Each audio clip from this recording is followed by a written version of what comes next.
once again, Noctis, thanks again for booking today. We are going to get started with the how to read a meta first, and then we'll go into your 3 VODs. And then let me know which order you'd like to go through the VODs in. I'd rather look at the 8s first. And then we'll figure out the 4th. Okay, so the 2 8s are back to back, so I see. All right. So going into the data, it's really important to look at a few like different little tabs here, and I'll send this to you as well. Do you usually use tactic.tools like on the daily, or do you use like different websites? Yes, I use tactics and meta TFT. I Tactics usually and just check TFT, the okay. comps to see like what's going on, and then item stats. Like okay. if I get like an artifact, and I'll boot up the Explorer. Boot up the Explorer, I see. Okay, well for for the new patches, I usually look at a few things. So first off, I look at the trends to see what has gone up and what has gone down. So a couple of things. I think like the gone down wasn't that like big for like the previous patch.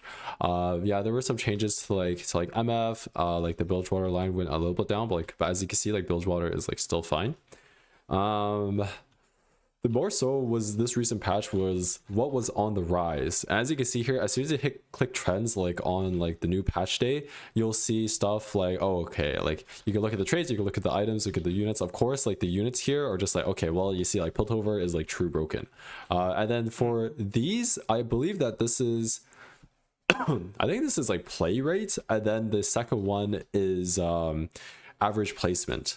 So the average placement, as you can see here, and then of course like green is like your technically your, well, it's both are your delta change, but I guess this is your like your trending up delta change, and then red is like your trending down delta change. So you see here like, okay, like Yordle's got a little bit better, but it's more so like the Piltover. So you look at this for initial units, then you want to look at the traits. So you see like, okay, well, like 4 Pilt is like doing a lot better. 5 Demacia, okay, 4 long shots, 6 Pilt. So this sort of stuff is like going and doing a lot better on this current patch. And you see stuff that has gone down. So you see like, okay, like Bilge a little bit. The going down part doesn't like this current patch difference did not make too big of an impact because like some of these comps are still fine, but sometimes there is. So like if a comp gets like super gutted, then you'll see like okay, like something is like true unplayable. So that's a good thing to look out for. And then you take a look at the items. So you see like, okay, Darkened Scythe. Okay, well, this is just true broken on like Tryndamere. And then you look at stuff that went down. Like I think BT got nerfed a little bit. And then I think Sterix also got nerfed a little bit because this was like the Slayer meta where like Darkened Bow, the previous patch was like Slayer meta when like Darkened Bow was like super broken. Like Belveth was like super broken, playing into that sort of stuff. So look at just look at the overall changes, and then you'll see like what goes up, what goes down.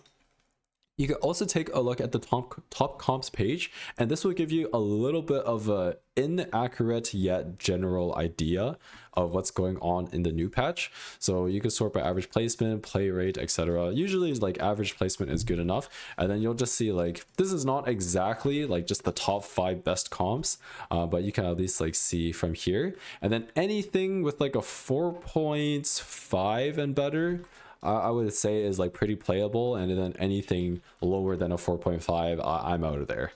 Unless you have like really specific conditions. So this is like what you want to see, and then you see like stuff at the very bottom, like no one's playing extra reroll anymore. No one's playing like this Yordle reroll minus the Veigar. So you can take a look at here as well. And then the last part I would say is the Explorer is going to be the most like accurate part. So let's see, what were the best units?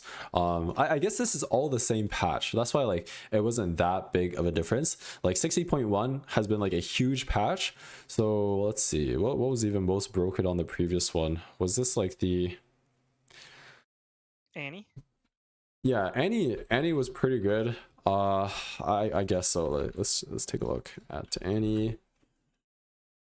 So like minus 0.06, go to here. Yeah, so like even like this is a minor change. Sometimes there's like really big changes. You can also look at the units and then change from like the timings. So this patch has been on for so long, I should forget exactly what was really broken last patch. But you can see stuff like What would be a good example here? Okay, I think Demacia and like Vayne was pretty bad on the previous patch. So you see like a 4.93. So average placement of like Vayne is 4.93, and then you click on like the new patch and you see like, okay, we went from a 4.9 to a 4.5. Like that's an insane increase. So something like this would be like super impactful of like whether or not something's good. Or you can also take a look at the Piltover units. So it's like, okay, like these Piltover units is like currently 5.2, no one's playing that. It goes to a 4.4. So that's this is kind of how you get an initial prediction of like what is really good and then what is really bad. And then I'm sure T-Hex actually would have been insane. So 4.29 now. On the previous patch it was 5.01. So use any like a mix of all these tools between like the trends, the top comps, the units, the explorers to see the delta change between like average placements of units, average placements of items, average placements of traits. And then usually you compile all of that. So like, okay, like a unit is getting like insanely buffed. What line does that unit play into? And then from there you can kind of figure out like, okay, like this line I think is going to be broken on this current patch, and then vice versa is like, okay, something got like super nerfed, well, I'm not playing that anymore. A good one is like Yunara. So Yunara was a 4.73. With the new patch there's some like IE changes.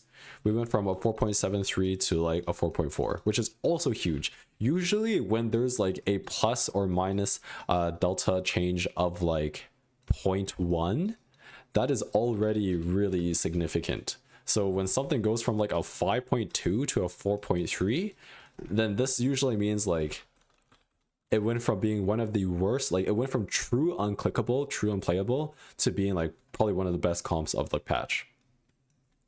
Right. Okay, so that is how I usually take a look at like the new patch, and then I also look. I actually watch streams of countries like on like the super like Eastern Hemisphere because they get the patch released first. So like some like Japanese streams, like Oceania streams, like some Taiwanese, Hong Kong, that sort of stuff. So I get their initial read on the patch. It's the first day, so not everything is settled, but at least this way it will give you a little bit better of an idea. You can also look at the actual patch notes and then just see. I usually want to do things by like percentage. So don't exactly do things like just from like face value. Definitely want to look at some of the percentages. So what would be what was insane? Darken items. Yeah, like the darken items. This is a good one. So like 25% to 10%. This is a huge nerf. It's more than a 50% nerf. It's like a 50. I think this is like a 60% nerf. Yeah, so this is a 60% nerf to the AD, which is huge. So once again, anything close to around like 10% nerf or like 10% buff is like pretty significant. Right. And that already like swings the meta. And then you see like, okay, well, you see something as crazy as this, like the darkened slight slash damage. I didn't even realize this. It went up by it increased by 100%. So that is insane. Like this is a pure like X2 buff, and then you look at the item. So Darken Scythe. From the previous patch, it was okay. Somehow it got worse. Okay, well I don't know how it got worse. Maybe it was like a 4.61 into. Okay, well don't trust. Like maybe we exclude Diana, and then it goes for a 4.61. 4.6. Okay, don't believe the stats like 100%. Like you see this and then you're like, okay, well this is like a 100% buff to the item. Like this item is going to be good, and as you see in the current meta, this is insane. Like for example, like this as well is like, okay, like this is it gets increased by full 100%. So like it's now insane. So that sort of stuff you want to take a look out for and figure things out through like percentages rather than like pure value. So like for example, like this around like a 10% buff to a unit is like pretty significant. And then also keep in mind how many buffs that unit got. So like the Rise of Void was because, well, AP Kai'Sa was already like pretty good, but then Rise of Void was like a mana buff to AD plus the base AD of like the Kai'Sa. So like these are really good. And then stuff that gets like super gutted, like for example, like going long, it's definitely like not as good as it once was. Going from 12 gold to 4, so now it's 33% of its original value, and it lost 66% of its value, like over half. Like this was an insane nerf to like going long. Of course, that's not like the full thing of the value, or the full value of like the augment, but from this you can make like an initial prediction of what things are going to be good and bad. So in terms of order, I would look at the patch notes first, and then I would look at some mix of stats on the Tactics.tools website. So looking at the trends, looking at top comps, and then also looking at like units, and then doing my own digging through the Explorer page. And then last but not least, now that I have like a general idea of the patch, I have a general idea on like the units, the comps, I would now watch some gameplay, and it would be either in like Europe or like Japan, Taiwan, some stream that just usually search up TFT when like a new patch comes out, and then you could like see those streams, and then they are the first ones to get the patch compared to North America, so then you could see them play a little bit of that. Do you watch it on Twitch or like Billy or? Yeah, I watched it on Twitch. Billy did something bad to my devices last time I tried to open it, and then I stay away from that. So I see. Yeah. So any questions on how to like kind of get like an initial read on a new patch? Yes. I guess a follow-up question rather to everything you've mentioned so far. When or how do you approach learning the witchcraft? Yeah, so the witchcraft will usually come later, and this is you just mean like unorthodox ways of playing. Right. Yeah. Yeah. Like there was a patch where if you didn't know how to play Bilgewater or the Yordles, it was very difficult to place higher than a fourth or a third.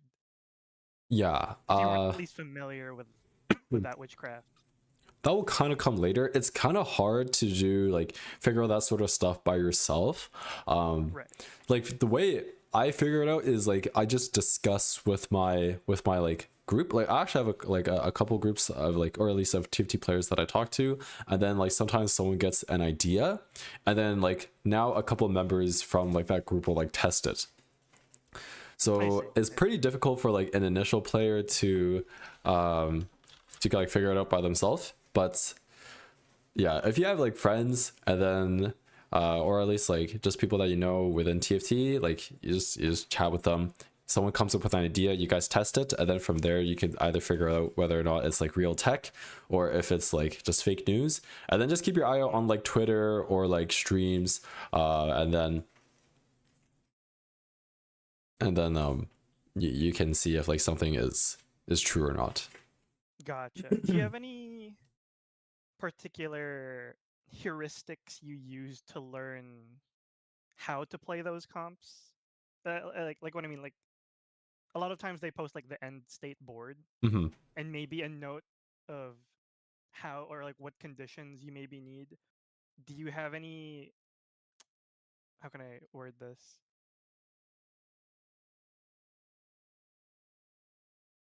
Any instincts as to what to look for? Like for example, with Bilgewater, Mm-hmm. do you have any ways of figuring out, oh, let us not buy the coin? Oh, And Lucky just Doubloon? go, yeah, let's skip Lucky Doubloon and go straight to 7 bilge as soon as you can, or oh well, yeah, I guess that one is covered by this. Oh yeah, that would be kind of figured out from the patch note portions of it. Like so you would see like this does not matter too much. Like you see like you get nerfs on the Pyrus Citrus, which is like kind of bad along with this. It would be in there's multiple patches. So let's see. It'd be here. Like once again, you do a percentage, be like, okay, you only lose 2 serpents per takedown. Like the 2 is like a pretty low number, but if your original is 3, then you are now once again only having 33% of your original value.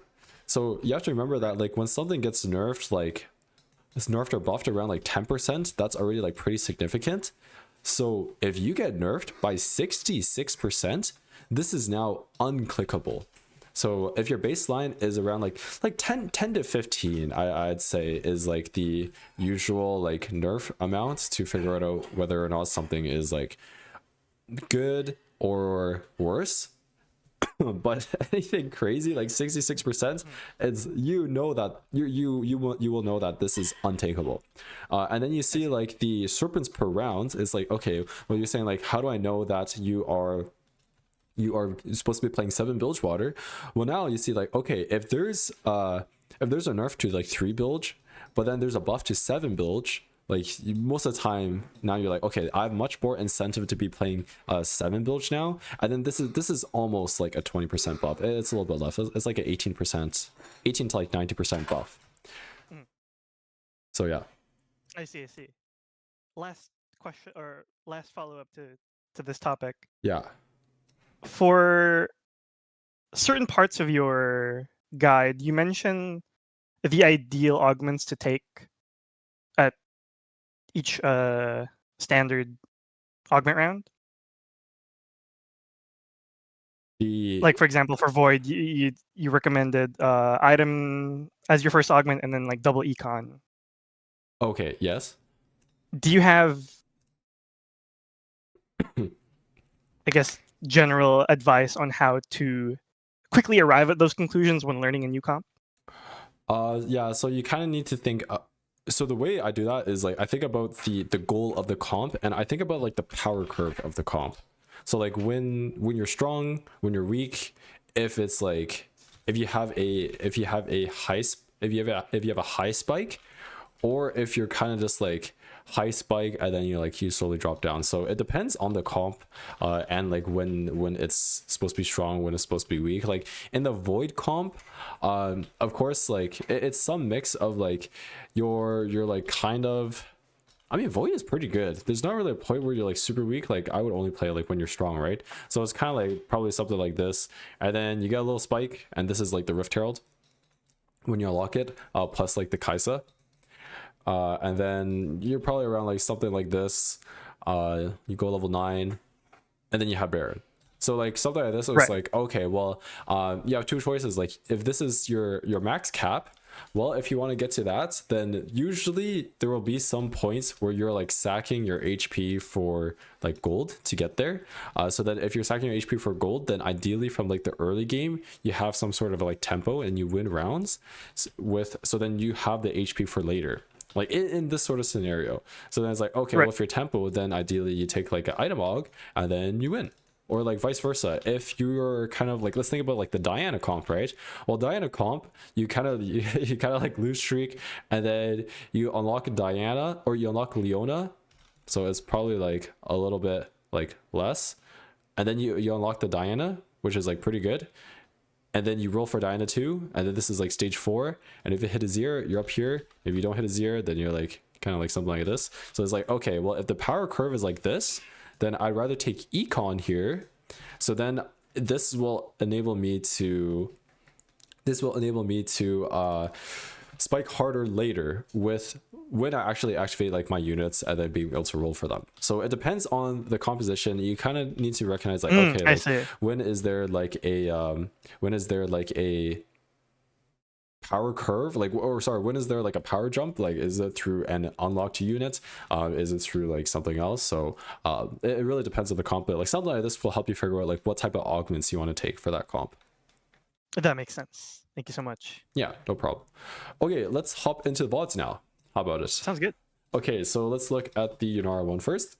Okay, so this is, I think it's like Echo. It gives you a 2-star 2 cost, and we got Rexai 2, which is either really good or really bad because we can't even sell it here. So the first thing you need to do as soon as you see this is you must check the Void.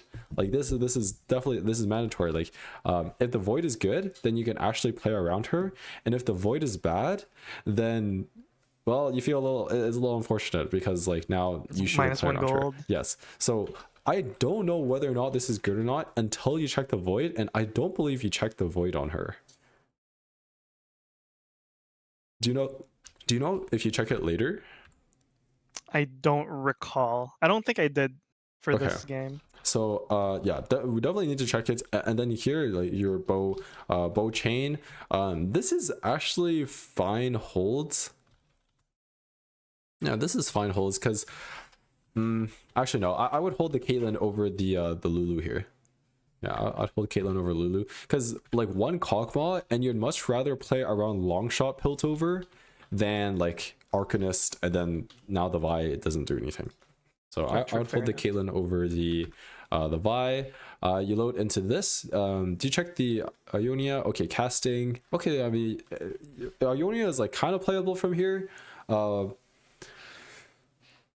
Yeah, it's like kind of playable from here. It just depends on whether or not it's like your Void is good, and then also we're pretty far away from Ionia. I'm actually angling more Diana here. Like this is kind of a tempo Diana spot with the Rexai. Yes. I see. I did a light review of this when I uploaded it, and that idea came up so late. I was like, wait, maybe Diana? Oh my god, you hit solo leveling as well. Okay, wait a minute. Okay, so you just play.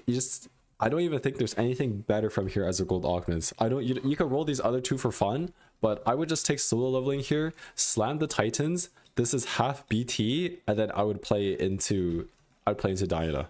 And then your spot is insane. I think you're guaranteed 5 streak from the spot.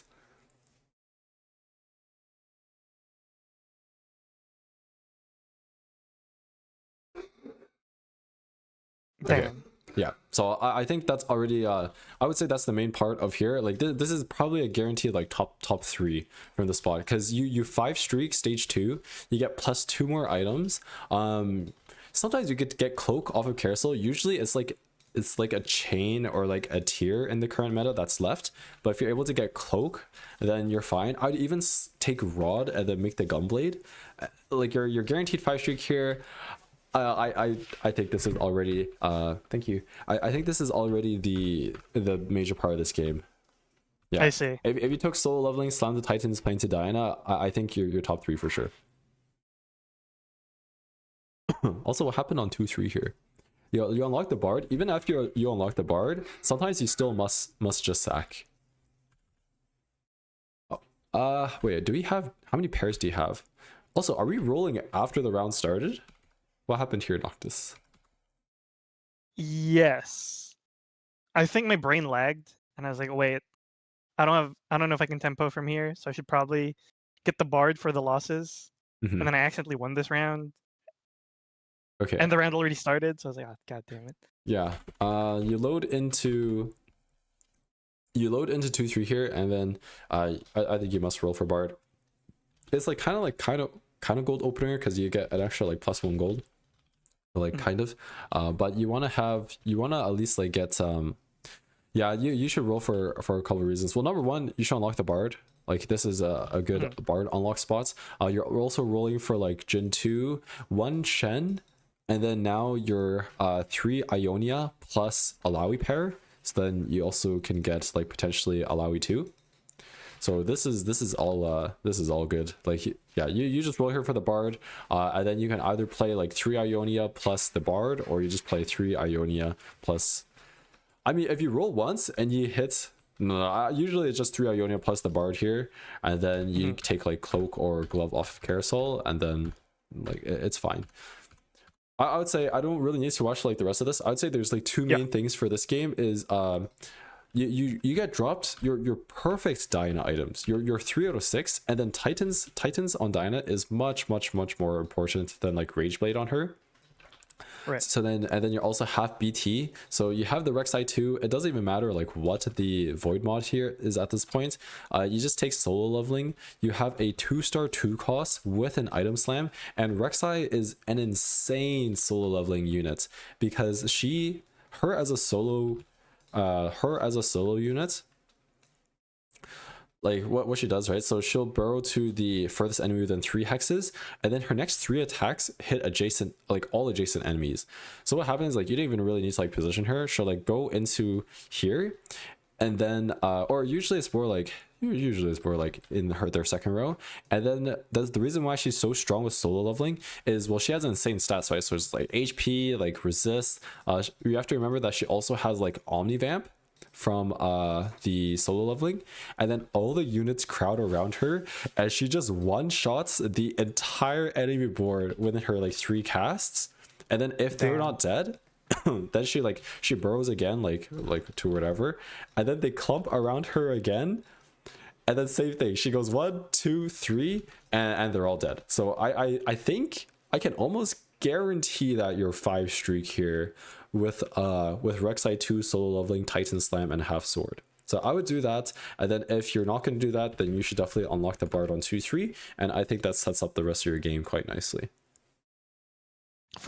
For cases where let's say there was no Rexai, yeah, and it was just this, to my understanding, you want to tempo into a Yunara board? yeah. Well, you want to tempo into, if you're playing Yunara from like the HP ones and like you don't have a better line, like sometimes that's fine. Like you just play for your top 3, top 4. Like you can't win every game, and it's better than bot 4. You definitely want a tempo, because it's not a comp that wins out unless you like super high roll and are able to cap around like Rise 2. So it's more like you just super roll on 8, win all your rounds stage 4 with your 4/4 costs, and then you take your top 4 with a smile. So with those sort of comps, like you usually want to like slam early and then have some sort of like tempo. So if you didn't have like the Rexai, I would still not even play into Ione here. I would still play into Diana. Too far, huh? Yeah, I would play into Diana, but I would take Infinity Protection. This is a really good Diana augment. Like gives you 4 gold now, and then on 3/7, because with Diana you're usually lose streaking early. So with Infinity Protection, you get the gold early. It helps you make intervals, and then it gives you a spike as the natural course of your board spikes with the Diana. So I would just take Infinity Protection here. If you had like 3 Ionia in, or if you have like a Jin 2, like Shen 2, or like at least one of those with 3 Ionia, then you could take this. And then now you're half Kraken, half IE, but you cannot take item aug and lose. That's like the main rule. So no item aug and lose. And then the Infinity Protection doesn't count as like a pure item aug, because it gives you econ, and it also gives you like quote unquote scaling, because it will help you later into the game. So you can't take item and lose. I would take, and then our board is not that strong right now, so I would do this. Like it's kind of weaker, like our board, so I wouldn't take item aug. So I would default like Infinity Protection if I didn't have the Rexai, and then with the Rexai I would just take solo leveling, and then make the Titans play around the sword. Your 5 streak, you see what your items are on like 2/7, and then maybe you start like losing a few rounds on stage 3, but you can still definitely play into Diana. So this, I would say, is your 100% default from your current spots. And then if you didn't have the Rexai, then I would default 2, which is the Infinity Protection. And then if you had an upgraded board like around like Jin, then you could take Speedy Double Kill, and that's fine. I see. Makes sense. Yeah, even if you take like Speedy Double Kill, you can still play into Diana actually. So I think all 3 lines are actually just into Diana, and then in this case you would just use this Rage Blade on the Rexai. Like you don't have Void here, which is kind of unlucky, but then you just make Rage Blade Titans, and now you would just take a Cloak off of Carousel, and this game, all roads actually led to Diana from your augments. Damn. Like all 3 are good. And then in terms of the order, so I'll show like the other augments. So solo leveling would have been number 1. I think this is like your best option by far here. I don't even know if there's a gold augment that you'd rather see from your current spots. I think this is the best one that you can see. So this is number 1. And then number 2, I'd probably say Speedy Double Kill, because you have, this is playing into Diana. And then this is because you have an upgraded unit to actually use these items. And then you would go Rageblade plus the Titans, and then go Cloak off Carousel, and now your 3 items.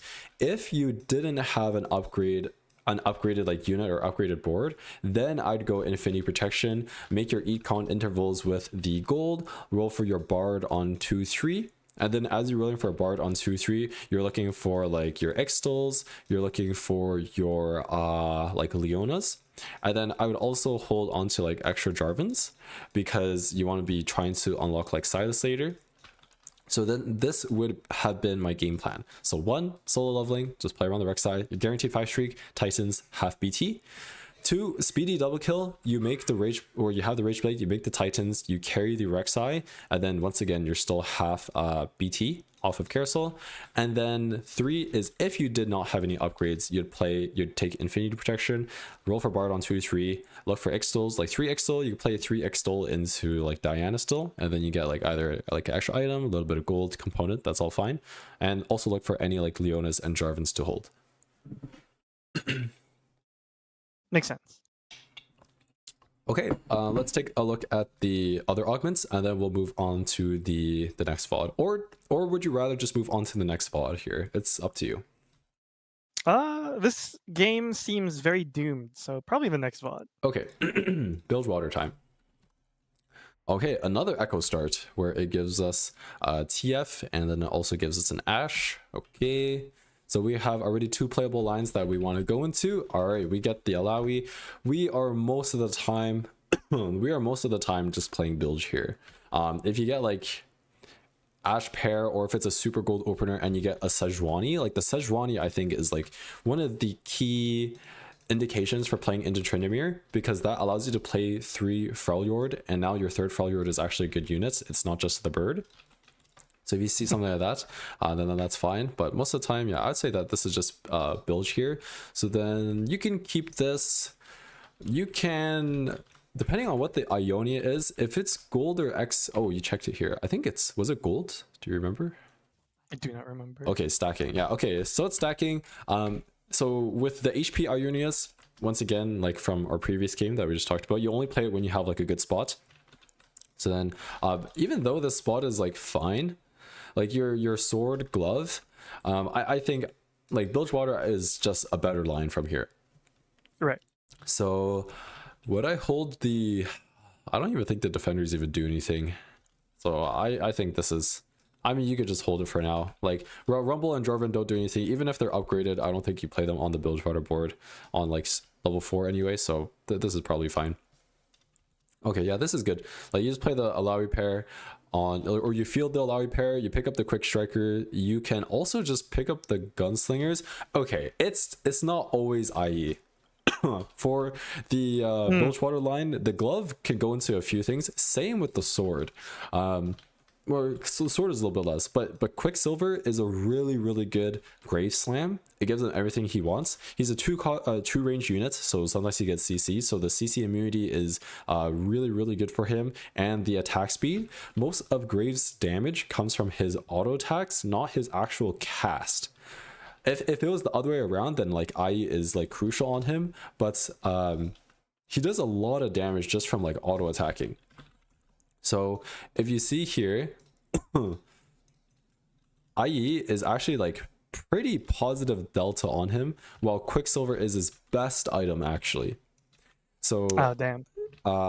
Yeah, it's not always that. And then like Giant Slayer is still really good on him. This doesn't mean you have to play into like the Graves version, but this also means that it's not 100% IE. So I would just hold on to that.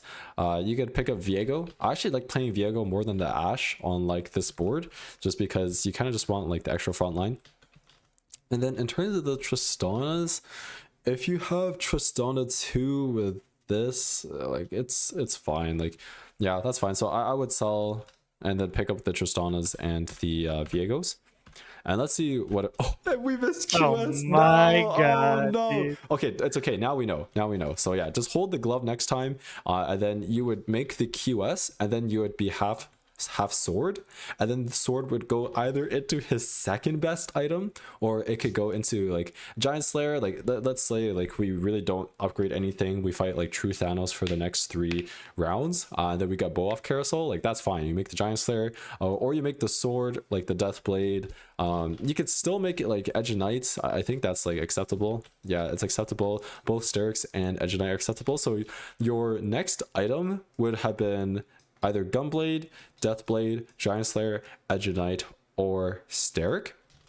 So you have 5 hits that you would get off of Carousel, and then some of these are actually uncontested like components as well. Like no one's taking Chain off Carousel. Belt is pretty contested. Bow is the most contested.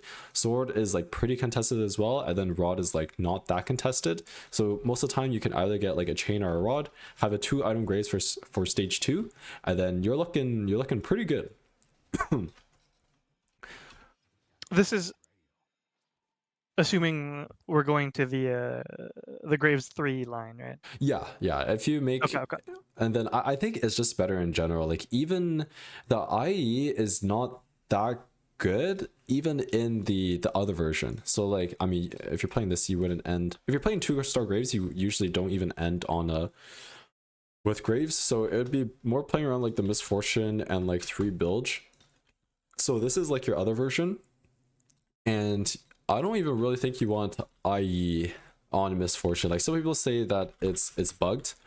It looks like kind of bugged from the damage, but you see here like her Biss, like Misfortune's Biss is just 3 like Bilge items, and then the Infinity Edge would go on to usually it'd go on to like Senna. Yeah, right. Or Senna, or like even like this just means you made a 2 Volley Bear, so it's not that good on Volley Bear. So like the Infinity Edge in the line is already like okay. Like I know sometimes you have to make it. This means that even if you're playing into the other version, Quicksilver is still much better. Because Quicksilver Sash is it's a really good item on Kindred. It's a good item on Volley Bear. It's just like it's a much better item in general. So if you do like, I mean, I'll just show you like this, like Quicksilver versus Infinity Edge. So the Quicksilver is like almost minus 0.5, and then Infinity Edge is like minus 0.07. So even in the other version, Quicksilver is still better, and the other version you're still tempoing around Graves, so it's better for your Graves for like your stage 2 and like stage 3. Okay, here I'm defaulting Heart of Steel. We're not taking a tier here. And Warlord's Honor, it's actually technically fine. If your other ones were really bad, this might be like the one case where you take Warlord's Honor and then you just play like 7 bilge, or like 5 to 7 bilge like the whole game, and then like your units, like your Alawi and your like Graves and your TF will like be able to stack up with this. So if your other 2 are like true untakeable, then like I think this is actually the one case where like Warlord Honor is like okay. But in this case, like Heart of Steel, I think is just way too good. You're sitting on a Alawi pair. Usually from your build shop, you'll be able to get Alawi 2, either just from the units, or I would even be fine like committing a dupe for it if it allows me for the win streak. So yeah, this is good. Right. And you pick up the Graves. Okay, this is good. And then yeah, I would not level here, and then I would just chill. What is in your shop? What is okay? Here we go. Oh, even better. Okay, this is looking good. We just chill. We just chill for at least like 1 round. We could buy the Alawi next round.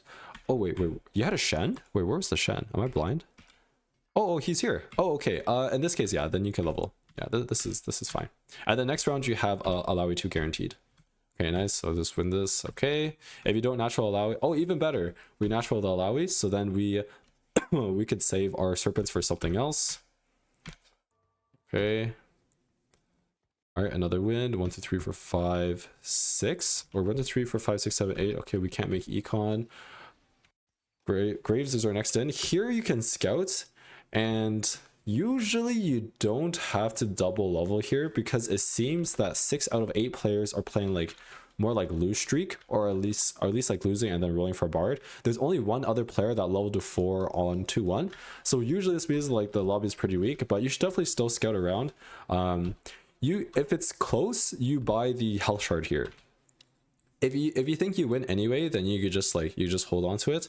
But let's see, there's a trend player with 1 item. I'd probably still buy the health shard here anyway. I see like a Vi 2, Trinamira 2 item. I would just buy the health shard. Yeah, someone else has a Zhao too. Oh my god. Okay, I mean this is the other player. Even Jesus, even Jesus couldn't save us here. Okay, well it's correct to not level then.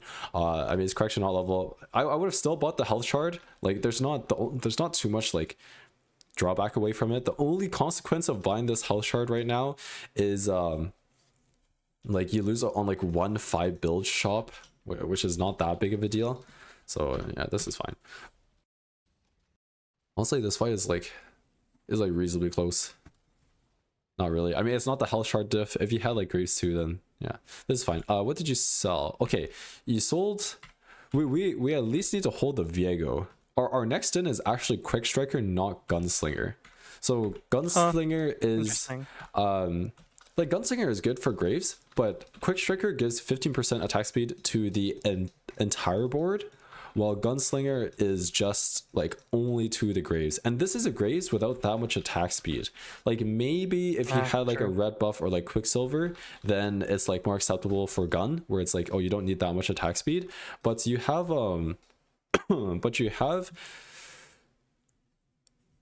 you don't have attack speed. So then I actually forgot what else I was supposed to show you here. I mean, yeah, the Quick Striker just gives attack speed to like the whole team.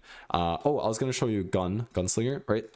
So if this unit doesn't have that much attack speed, you're just proccing the 4th auto attack a little bit less, and you're just not getting as much value from it. So most of the time it's just Quick Striker as your 5th in. If you don't want to hold an expensive Draven, then you can just hold a Viego. Like one of these are fine. That makes sense. Okay, so let's move on to this. Or Open Cloak. So you can take Even Shroud, ideally. If you don't get Even Shroud, you get Glove, and then we come full circle. We are... Oh, please don't take the belt. Oh, you want one of these? Yeah, okay, that's fine. You can take the Nautilus with... And then just slam the adaptive. Okay, yeah, this is good. You don't have... Slam the adaptive, interesting. Yeah. You should slam on this unit. So you want the alloy to stay alive as long as possible, and then like your steadfast heart will stack up more, and then adaptive is a good item. The only drawback is you lose, like, you kind of kill the cloak, so I would only slam this if necessary, and I would not buy the Graves right now. So buying the Graves right now is it doesn't actually not do anything. It actually is not good. Because by buying the Graves now, it just gives you less of a chance for you to see the Graves in your actual shop. So you can kind of think of this as a small Nico or like a champion duplicator for that unit specifically. So you would wait until you have the pair and then use it, as opposed to the other way around where it's like, oh, you wouldn't dupe a unit first and then hope you natural it in your shop later. I think my thought process was I was fishing for the dude with the hat. What's his name? Oh, Gangplank? Gangplank. I was fishing for Gangplank to play 5. Okay. Yeah. Bilgewater as soon as possible. I just wasn't sure of like the weighing for that. Like it felt really bad to buy the Graves here, but yeah, the thought process was my hypothesis was that the 5 Bilge was more important than not buying the Graves. Okay, so what if I told you that you could eventually do both? So what I wouldn't do is I would not restock, because this is way too valuable. I would just buy the max health shard here, and then if there's a Gangplank behind the door, then perfect, you're 5 Bilge next shop. If there is a duplicator, then I can actually maybe make Graves 2 here.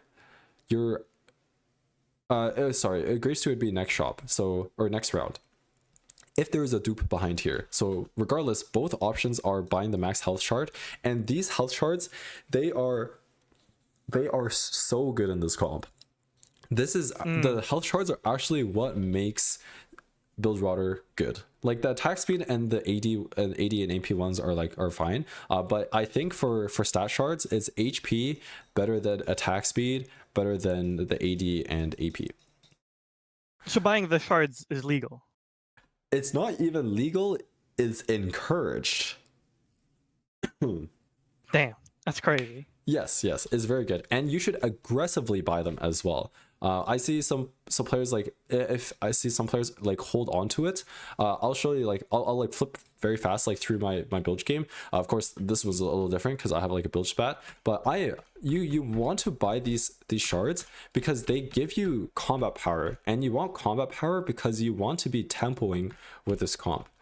So here, I mean, I don't have any health shards or stat shards, or else I would have bought them. Okay, here I don't buy anything because it doesn't do anything. Like, this would be me buying the second copy of these units, which is what I'm saying like not to do, because you want to treat these units as like a golden eke or like a champion duplicator. So if I bought the graves before I had the second graves, now seeing the second graves is going to be a little bit tougher because there's like one out of the pool. Does that make sense? Right. Yeah, so now that I have the pair, now I can quote unquote like duplicate it. So I buy it here, and then also I get, do I even have 5 billion? Yeah, I have 5 bilge. So now I want to start flipping on 5 to look for the captain's brew or even like a misfortune, because also I'm level 7, so I get 7 billion ASAP. And then this means like, okay, the TF here, the TF is a very good unit, so I buy the shard. I don't think I have to buy the TF right away, but I will be buying the TF, and then I see an MF behind here, and now I'm 7 bilge like pretty soon. So you definitely want to be buying your stat shards throughout the game. And there was a good graphic, wonder if I could find it somewhere, about Bilgewater. Where did I find it? It basically showed the okay, oh, it's here. Okay, this is insane. So take a look at this real quick. And what this basically, to interpret this, is the red is high value, and then the yellow is like okay value, and then the white is inefficient. And then I see. If you can, I mean, from your interpretation of the graph, you can see that the different tiers, as for the lower cost tiers, so like usually the fours, or yeah, usually the fours, they are very, very efficient to buy. So on 3 bilge, you want to be buying around like 5-ish of the you definitely want to buy a lot of the tier 1s, and then you can still buy up to like a few like tier 3s. So your tier 1s, and you definitely want to be buying a lot of stat shards on 3 bilge. On 5 bilge, you still want to buy them, with the first one being the most efficient. And then even on like 7 bilge, buying the first stat shard is still like pretty efficient. But then on 7 bilge, it's less efficient to buy additional ones.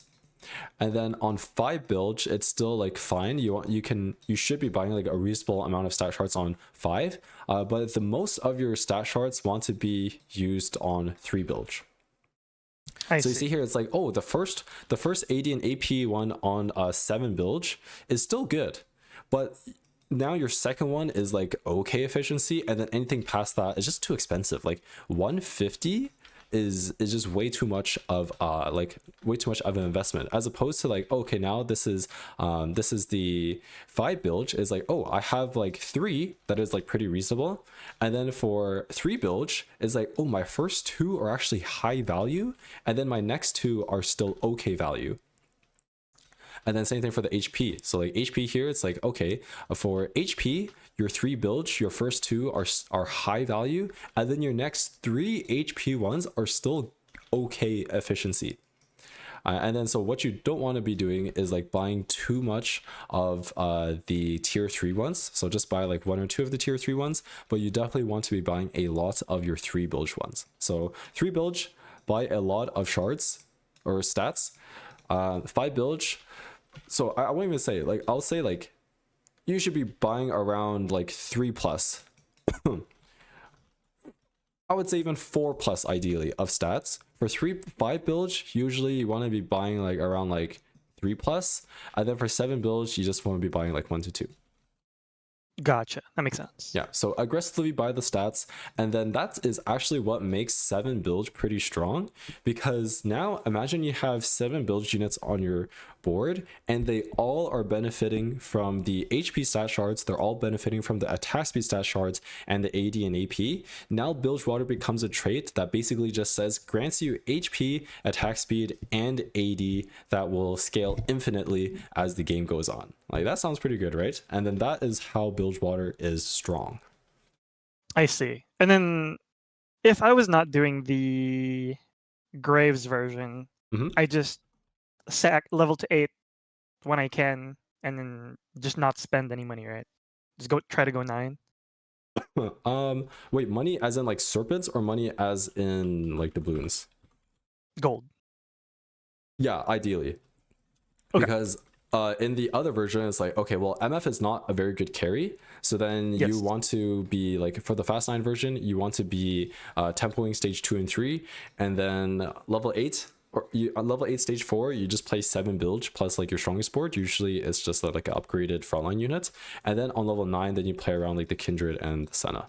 So this is what Right. you do if you like don't see a lot of graves, or like the graves 3 is like contested and someone takes like, I don't know, like super econ or like hero grab bag and it's just not worth it. Then you want to be playing around the other units. You want to be playing around the other units, like the 5 cost units. I see. How important is Hmm. 3-star not for the Fast 9 version? Oh, he is good if you could get it, but don't grief your game. Okay. Don't grief your game trying to go for him. Like, I think stat shards is much more effective. Like, okay, like 4.4, like if you're able to get to 3-star not, it's insane. But only go for him if it's like, if it's possible. I see. I still think like, unless he comes for free, you'd much rather use your serpents buying stat shards instead. And then you see here like quick striker or even gunslinger. Wait, what happened to our gunslingers? Well, didn't we have a Jin? Okay, like playing the Jin would be even stronger than playing like the Nautilus here. Because with the Nautilus doesn't do anything. It's a bilge Yeah. water units, and he doesn't have, we haven't bought any stats yet. So you would just play like the quick striker. If you don't want to play the quick striker, then you would play the gunslinger. Okay, and then did you buy the stash? Oh, you just had him behind the graves. Okay, now yeah, this is fine. Yeah, just play the 5 bilge here. Okay, I mean, this spot still looks fine. After carousel, we win these next 2 without slamming the helm, which is like even better, because you'd rather this go into just like a generic tank item, and then you'd rather this go into Quicksilver or Even Shroud. So this is good. However, if it was fight diff, I would have slammed the adaptive. Right. Okay, now we're in 5. Now you just buy the health shard and then hope that there's a Captain's Brew or a Misfortune behind it. So remember what I said? Well, now you know, like, this is VOD, of course, but for the 5, so this is the tier 2, you can buy, you should buy like minimum 3. So if you're buying minimum 3, and remember the first one is the most efficient, like these are red. So the first one is the most efficient for 5 bilge. You want to be buying like minimum 3. So and then this is your initial buy here is on a 3 bilge stat shard, and the 3 build stat shards you can be buying like up to 5, and it's still like good. And the AP AD1, like, usually just buy 4, but like this is not that big of a deal. You don't have to think of it like, oh, like I already bought 4, I can't buy the 5th one. You just have to remember the main thing to take away is your first one is extremely efficient. Your lower tiers a bilge, you want to be buying like a lot of them, like 4 to 5, and then your high tier, so your 7 bilge, you just want to be buying like 1 or 2. Right. Okay, let's skip ahead now. I'm not sure if we're able to get to the last game, but I think there is a lot of No worries. learning to do for this Bilgewater game. So yeah, I would have bought the health shard here, and then the shards, the stat shards only go into effect, but if you buy them before the round starts. So if you buy them as the round begins, they don't work. I see. Also, I think a question as well. Oh, go ahead. Yeah. Oh, sorry. I was saying I think we got dropped tier rod here, which is very bad. What was your question? Yes. What was your question? Yes. If I recall correctly from your guide, Mhm. it was the first two augments were to be item and or combat, or just double item Ideally, to yes. tempo, and then econ for the third. What do you do if you don't get econ at all in the third? If your spot is good enough, sometimes you can still go 9. Sometimes you just have to end the game on 8, and then you just play your strongest board, and you roll down for the MF, and you just play for lower cap. I see. Okay, that makes sense. Yeah, and then here, I don't even think there is a good fizz item that we'd want to build. If you, okay, I think, let's see, 40 here. We don't have a bruiser. Because this is very, very beatable. Let's see, if you buy the health shard. Okay, maybe not. I mean, this is so broken. We don't have any health shards yet. Okay, I think you must sack this. That's fine. And then you can I'd probably just go item grab bag here, because we're pretty suspicious on items. I don't think you can. Yeah, you can't take exiles here. I see. Our problem is not frontline right now. Well, technically it is like kind of frontline because we don't have good items. Well, the problem is just we don't have any items. So, yeah. I mean, this is fine. You need. Ooh, okay, yeah. I mean, definitely buy these two health charts now. You know, and then I would love the 6 here, and then roll for even before you buy this. I love the 6 here. I'd roll for. Okay, sorry, I wouldn't roll. I would buy this health shard first, and if there's a graves behind it, then you buy these two, and then you call it a day, and then you just level for like a juggernaut. If you flip this and you don't have. And it's not a graves or a dupe, then I'd level to 6, and then I would roll for either. I would slight roll, because starting this round, you must have graves 2. You must have graves 2 starting this round regardless. And then also with the item grab bag, then you can at least make something. And then if you have TF2, then if it's fight div, you could slam the Archangel and then put it on the fizz. Like, it's not that good, but I think our items are just. Feels so bad. I know our items are just not very good right now. I mean, it's good that you upgrade this and you move it over, but our problem right now is not frontline. It's damage. Like, who on our board is doing damage? We have nothing. We have nothing. So yeah, just take item grab bag, buy these health shards, or buy the stat shards. Here, I would probably just make the adaptive anyway. Yeah, I would just make the adaptive and then play around like half Morello and then tier for your frontline item. Oh, you make a blue buff? Blue buff is fine. Like, this is. Blue buff is fine. Senna, yeah, it's kind of far away, but like you could also still just put it on. You could also still just put it on Misfortune. The belt getting taken here is pretty rough. I think you must make a frontline item. I would just go chain here and then make Crown Guard onto your Nautilus. Okay, you move this. Didn't you have a Graves here? I think Graves 2 is better than Gangplank 2. I see.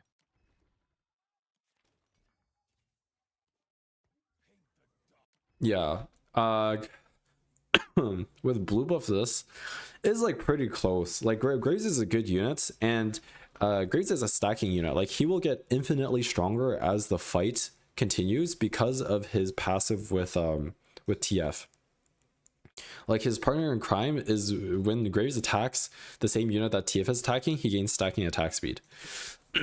Also, for your positioning, the other reason why I don't really like exiles is I think you want TF on A3 or D3 and D5, and you actually don't really want Graves too much on the edge here, because he could only attack 2 units if he's on the edge, while if he's in the middle he can attack 3 units. So I do believe that these two are your standard positioning. Let's take a look at TF here.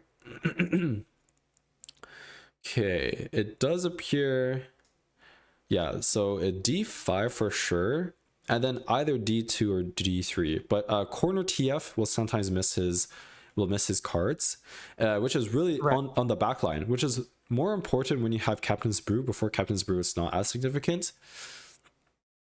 Right.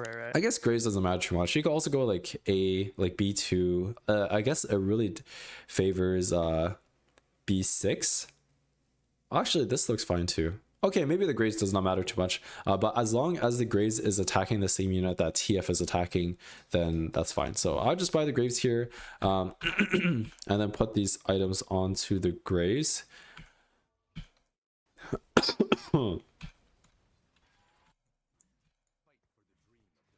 And then Captain's Brew is really good. Oh, you got it. Okay, yeah, this is fine. Okay, honestly, this is fine as well. Like our spot right now is still not that bad. Like we 3 Shriek, we have 5 Bilge in like relatively early, 3 damage items. We're playing around Open Cloak. The only thing that we really miss this game is not buying the stat shards. Right. Okay, this is good. Wow, you get 3 tank items. This is great. Even Shroud, Spirit Visage. Yeah, you could technically hold off the Spirit Visage, load into this, and then I'm making it, and our Gangplank is getting hit. Oh no. And he's also not getting exiles. Okay, wait, what? I ran out of time. Okay, yeah. Oh, we're just positioned opposite side here. This fight is super winnable. It's good that you're not pumping though, but you do need to buy the Fizz. Well, you buy the Fizz, right? Noctis? Oh, you already have the Fizz? You already have. Okay, this is fine. Yes, I have the Fizz. Okay, yeah, okay, then this is fine. All right, growth mindsets or okay, no growth mindsets. We have an item plus this. You just take reinforcements, roll for 1 misfortune, and then I think from this spot you might have to yeah. For this spot is a little suspicious. I mean, you have 30 gold to find 1 misfortune. Misfortune, okay. Honestly, this spot is not that bad. And then you move these 3 items over. You buy Bar Knuckle with 3 tank. That's not that good. Ideally, we find a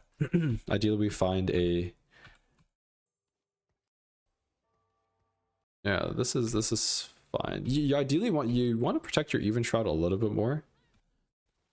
That's the other thing with Exiles. Like, actually, you know, Exiles is actually quite good in this comp.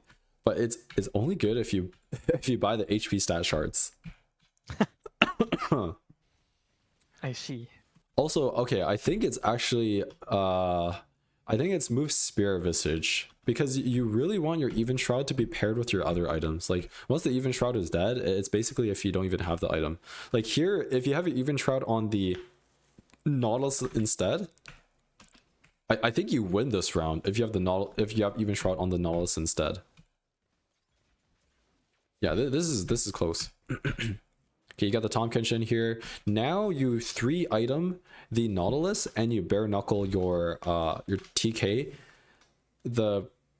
So just remove the Even Shroud and then bench and refield. Put the bar knuckle onto the TK and then the Even Shroud on the Nautilus. Then we get Diana. Okay, sack 1. This is kind of a suspicious sack 1. Oh, it's pretty close. Did our Even Shroud die early again? No, we just get stat checked. I felt like I had no money, so I couldn't roll early. Yeah, so I think like the augment, like the initial augment is good. For the next time, just play around Gravespore and make QS instead of IE. Like QS is his best item. IE is actually one of his worst items. On 3-2 here, well, also on stage 2, hold like gunslingers, hold like quick strikers. Usually your board progression is like, so this is your almost always your level 3 unless you have like a Nautilus 1 versus Ally 1, then Nautilus is stronger. Your level 4 is almost always Shen. Like I think Shen 1, okay, well Scion 2 is better than Shen 1. Shen 1 is better than Scion 1, and I think Shen 2 is better than Scion 2. And then your 5th slot is usually a quick striker. It's just more overall damage for your whole team. Because now everyone gets the attack speed rather than just Graves getting like the gunslinger bonus. And gunslinger can always come in as a 6th unit.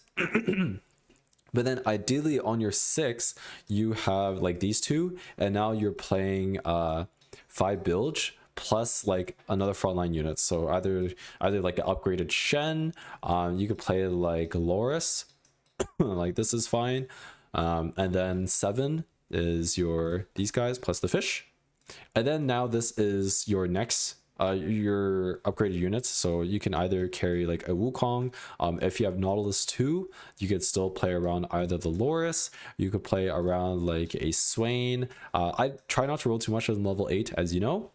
And then once you hit well, it depends. If you have items for Fizz and you're going for, you have like grades 3, you have a ton of stat shards, then you keep the Fizz. And then if you're playing the level 9 version and then you don't have items for the Fizz, I usually drop the Fizz once the TK comes in. And then you just play whatever Warden. And then in terms of positioning, as I'm going level